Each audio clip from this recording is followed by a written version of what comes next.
एक बड़े ब्राह्मण विद्वान मौलुंक पुत्र एक दिन अपने 500 शिष्यों के साथ बुद्ध के पास आए।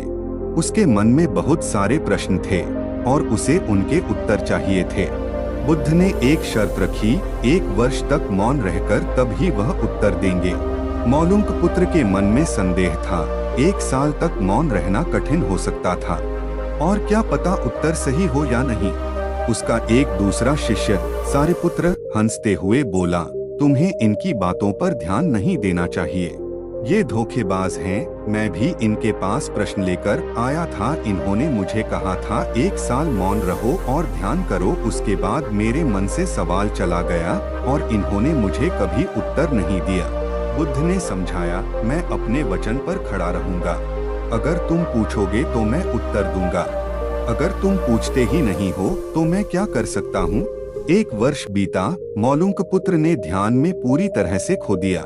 भीतर की बातचीत समाप्त हो गई और उसके मन के प्रश्न भी समाप्त हो गए। उसका वर्ष का इंतजार खत्म हो गया। एक दिन बुद्ध ने कहा, आज तुम्हारे वर्ष का आखिरी दिन है। आज ही को 1 साल पहले तुम यहाँ आए थे और मैंने तुम्हें उत्तर देने का वचन दिया था। अब तुम प्रश्न पूछ सकते हो। मौलुंक पुत्र हंसने लगे और उन्होंने कहा, तुमने मुझे भी धोखा दिया। वह सारिपुत्र सच कह रहा था। अब कोई प्रश्न ही नहीं बचा है, मेरे पास पूछने के लिए कुछ नहीं है। बुद्ध ने समझाया, प्रश्न के अभाव में समस्याओं का अस्तित्व नहीं होता। समस्याएं हमारे मन से होती हैं, हमारे विचारों से उत्पन्न होती हैं। जब हमारे मन के सारे प्रश्न गायब हो जाते हैं, तब हम सच्चे मौन में पहुंचते हैं।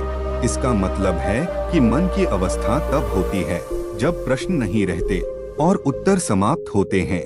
मन के प्रश्न रहित स्थिति ही सबसे उत्तम होती है, जब आपके मन के उत्तरों की कोई आवश्यकता नहीं होती। ध्यान का मकसद होता है प्रश्नों को दूर करना। जब आपके मन की बातचीत रुक जाती है तो आपका मन एक निरंतर मौन की अवस्था में पहुंचता है और उस मौन में सभी उत्तर छिपे होते हैं।